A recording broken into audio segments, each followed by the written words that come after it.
Bakit yung iba mga kabataan niya, titigas sa mukha? May nabasa kasi ako sa Facebook. Hindi ko alam kung nakita niyo na rin yun. So merong isang bata, merong isang anak, papabili siya ng iPhone 11 sa magulang niya. So pumunta sila ngayon sa store, nagtanong yung parent dun sa nag-a-assist kung magkano.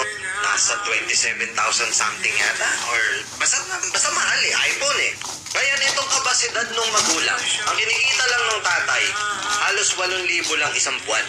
Kasi nagta-tricycle driver. Hindi sila ganung mapera. Kumbaga yung kinikita nila sakto lang yun para makasurvive at pangtustos sa pag-aaral ng mga anak nila. Wala nang extra. Ngayon itong batang to sumamaloob. Sumamaloob dun sa magulang niya kasi hindi napagbigyan. Ngayon si parent, bumalik sa tindahan ng iPhone.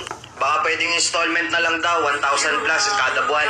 Sa sobrang pagmamahal sa inyo ng magulang nyo, kahit hirap na sila sa buhay, willing pa silang madagdagan palalo yung hirap nila para lang makita kayong masaya.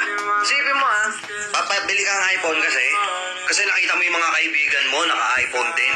So dapat ikaw din. Kahit alam mo sa sarili mong hindi kaya ng magulang mo, bukin ang inang yan, itutuloy mo. Maswerte yung mga magulang na alam ng mga anak nila kung ano lang yung kapasidad ng mga magulang nila. Grateful ba na kahit ayan lang yung meron, hindi sumasama yung loob ng mga anak nila. Pero mayroong mga gantong klaseng kabataan. Katitigas ng muka. Pag hindi mo kayang bilhin ang isang bagay na gusto mo, huwag mong bilhin. Huwag mong iaasa sa iba na makuha mo yung isang bagay. Paglaki mo, magtrabaho ka. Pag-ipunan mo yung isang bagay na gusto mo.